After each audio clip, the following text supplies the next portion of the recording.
So, as you said, the Lord is going to be made known by way, the heathen is going to know who the Lord is, Yahweh is, by way of his judgment. Yep.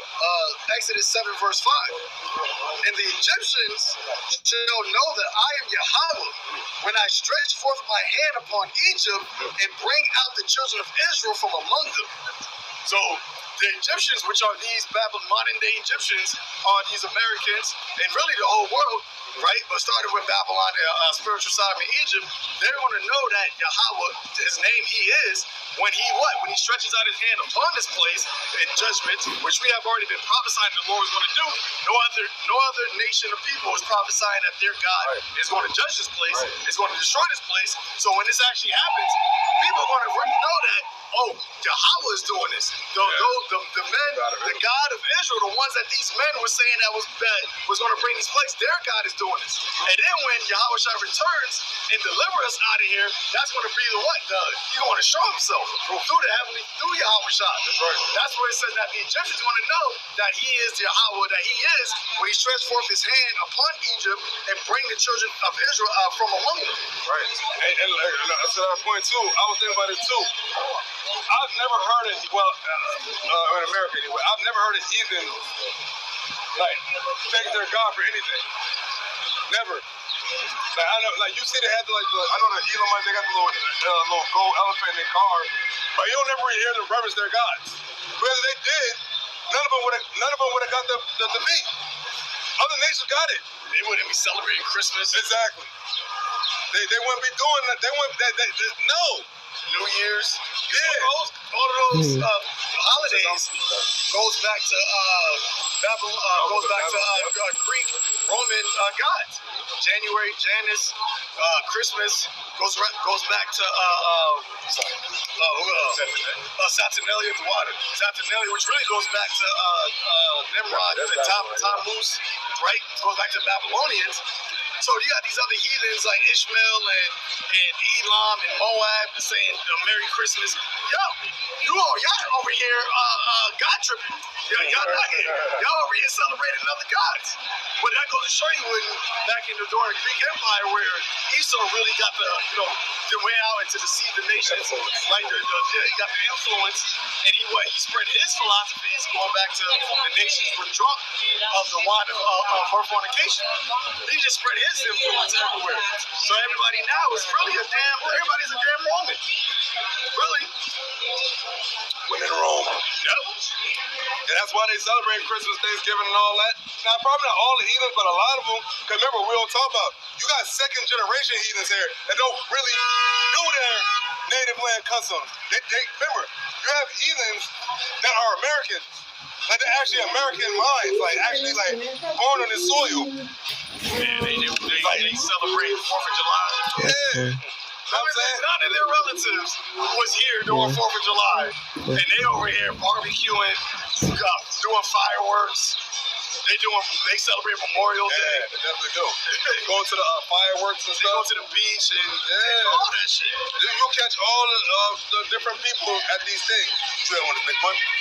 Oh yeah, I was gonna say because brother, Christmas in Japan they celebrate Christmas and they celebrate it by their dinners they eat KFC. Y'all never heard that? Yeah.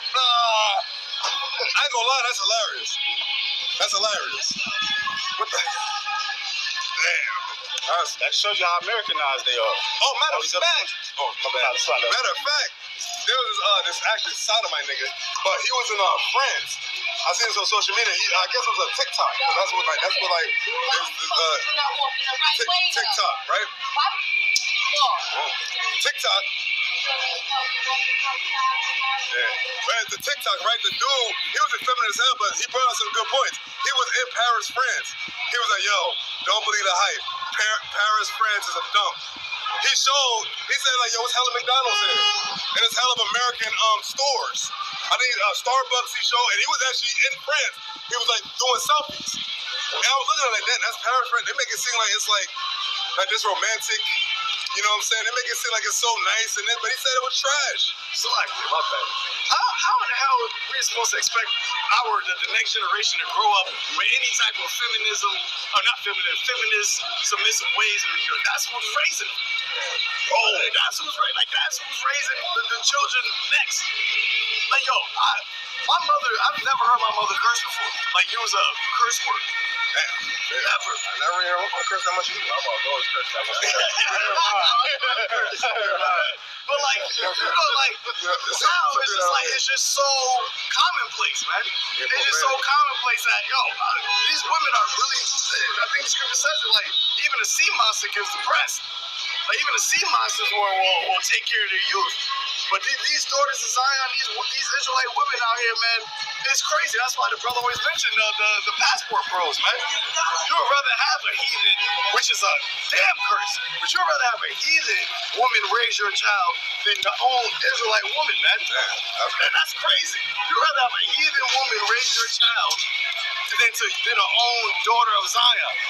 Yep. Because just how far our people are falling, man. I told you about it yesterday. There was a newspaper, a news article where this 18-year-old, she looked like she could have been an Issachar, right? It says she hired a hitman to kill her 3-year-old son. You seen that? 3-year-old, 3 months. No, 3-year-old. 3-year-old. Yeah. And basically, like, yo, they said it was undercover. I think they said. That's how stupid she is. Yeah, rent a hitman. Oh yeah, this must be legit. yo, it's like did you see Horrible Bosses? Remember Horrible Bosses? Where the one that Jennifer Aniston was going after? He got the guy come to the hotel. He was like, yo, work. Yeah, he said that, like, yo, you're man looking for a man. Yeah.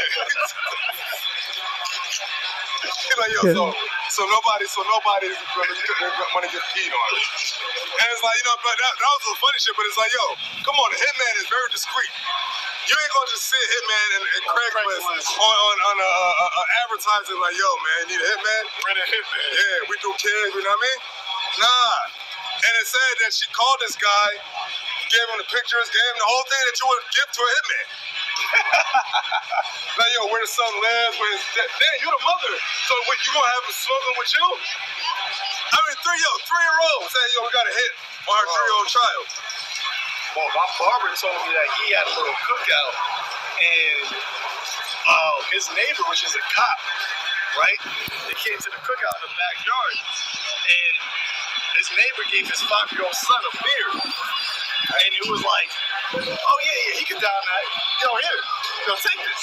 Gave him, just downed it, threw the bottle down, and went back playing. So yeah, he could down a whole 6-pack. A 5-year-old, and this is a cop. Man, that's wild. You over there? God. Hold on, he gave a kindergarten 5-year-old beer. And said he could chug back a 6-pack? And he was like, yeah, watch. Gave him, chugged it back, and went back playing. Yo, what the hell is going on? Yo, I probably would have seen him and been like, I couldn't believe it with my eyes. Yeah, you can't even say nothing because you're a cop. So it's like, you can't even be like, yo, I'm about to report you type shit. I mean, I can say if he was 15, but 5? 5, bro. 5. I don't even know, like, your body, like, man. No, I don't know your body. I can't take that shit. Like, your bladder, like, his bladder's gonna be messed up. He get older. Liver? Yeah, like, cause they start those things at a young age. Even in, not to venture off too much, but in the UK, liquor consumption of purchase is younger than 21. Yeah. So things like 16. Yeah, like 15, 16. So they said at 1920, the alcoholics, like 19, 20 years old is like real high. Like they're full-blown alcoholics. I'm talking about full-blown alcoholics. Like also drink every day. And probably like 19, 20. You know what I'm saying? But you gotta be something? It's Ecclesiastes 43 and yeah, because it's going to get rougher and rougher out here, man. Think about it. If a cop is giving his 5-year-old beer, what else is people doing with their children? They're thinking it's okay, and knowing it's not. Knowing that back in the day, no one would never. You know what I'm saying? Like we're in a time now that people are doing the things that back then you would say, oh man, you'll never thought you'll see the day.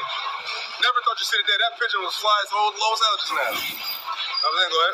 It's Ecclesiastes 43, verse 29. The Lord is terrible and very great, and marvelous is his power. That's a terrible verse.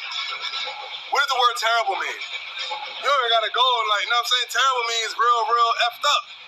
It was bad, real bad. The Lord is real terrible. First, and then he's what? And marvelous in his power. He's marvelous in his power. What did the heathens call him? The great dreadful God, man. It said when we came out of Egypt, the nations were in fear of Israel. What did it say? It said, nah, we'd rather you not. We don't want to, for the judgment of the God of Israel come upon us. And it is about to come upon you. Because y'all forgot that. Y'all forgot that because now y'all got his people in captivity. But the Lord said this is not going to be forever for us. But he was going to deliver us out of this, man. You know what I'm saying?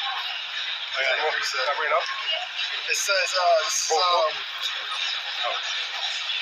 2 Samuel chapter 7.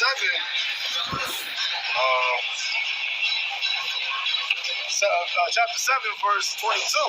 It says, wherefore art thou great, O Yahweh power, for there is none like thee, neither is there any God besides thee, according to all that we have heard with our ears. All that we have heard with our ears, and is sorry.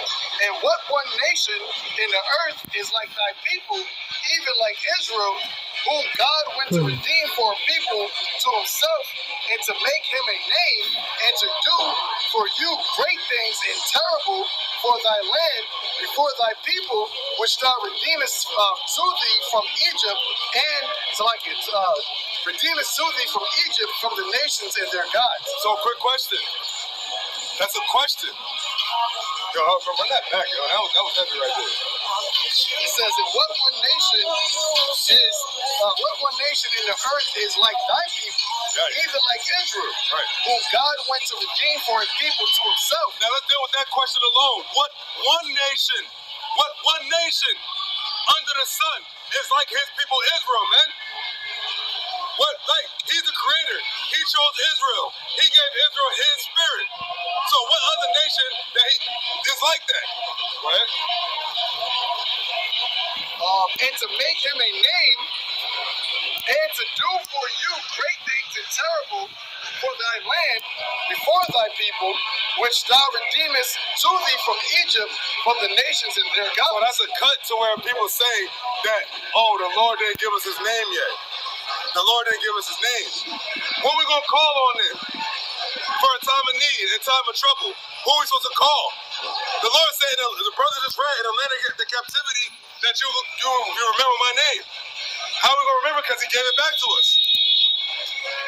Got another one. 1 Samuel chapter 4, verse 7. It says, and the Philistines were afraid, for they said, God is coming to the camp. And they said, woe unto us, for there has not been such a thing heretofore. Woe unto us, who shall deliver us out of the hand of these mighty gods, which the gods, these are the gods that smote the Egyptians with all the plagues in the wilderness. That's the 17th chapter. It says, and the Philistines were afraid, for they said, God is coming to the camp. And they said, woe unto us, for there hath not been such a thing heretofore. Woe to us, who shall deliver us out of the hand of these mighty gods? These are the gods that smote the Egyptians with all the plagues in the wilderness. Yeah, is that God? God. Yeah, but we know. Yeah, we know. That's another thing, these nations. They got hella gods. It's like, what you follow this God one day and follow this God the other day? They got a God for everything. Yeah, like, you know what I'm saying? Me and the brothers were talking about, that's how you know that these other nations, gods are idols. Because if it's really a God, if it's really a higher power, if it's really an almighty, you don't need multiple of those. Right. That's why the Lord said, I'm alone. God, we always say the Shabbat. All right, hear, O Israel, the Lord is our God, and the Lord is one. Because he can do everything. He is in everything. ... Everybody walking is a spirit that the Lord created, man. And the very being of your existence is the Heavenly Father, man. Your thoughts, the things that happen to you in your life, your day to day, man, your judgments, man. The Lord brings it upon you. Any more? Oh, that was it. Yeah. I ain't catching it. You know? So this is why we understand and know that we serve the one and only true living God,